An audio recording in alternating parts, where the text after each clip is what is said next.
Recent times లో వచ్చిన best cinema ఏది అంటే క్షణం కూడా ఆలోచించకుండా చావా అని చెప్తున్నారు సినీ ప్రియులు. వికీ కౌశల్ హీరోగా నటించిన చావా మూవీ ఫిబ్రవరి 14న హిందీలో విడుదలైంది.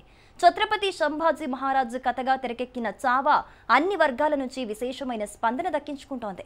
అయితే తెలుగులో కూడా ఈ సినిమా రిలీజ్ చేయమని ట్రెండ్ చేస్తున్నారు తెలుగు ప్రేక్షకులు. ఈ నేపథ్యంలో తెలుగు డబ్బింగ్ వర్జన్ పనులను మేకర్స్ ప్రారంభించినట్లు సమాచారం.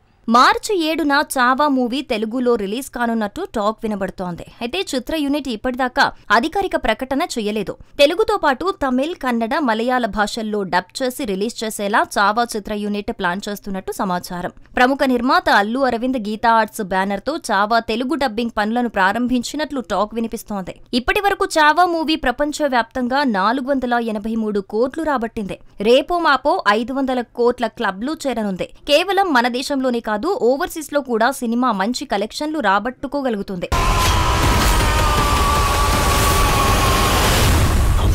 చావా సినిమాలో వికీ కౌశల్ పాత్రకు ఎన్టీఆర్ డబ్బింగ్ చెప్పబోతున్నట్టుగా ప్రచారం జరిగింది. అయితే ప్రస్తుతం 2 సినిమాలతో బిజీగా ఉన్న తారక్ చావా మూవీకి డబ్బింగ్ చెప్పే అవకాశాలు లేవని సమాచారం. లక్ష్మణ్ ఉతేకర్ దర్శకత్వంలో తెరకెక్కిన చావా మూవీలో రష్మిక మందన సంభాజీ మహారాజ్ భార్య రాణి యేసుభాయిగా నటించింది.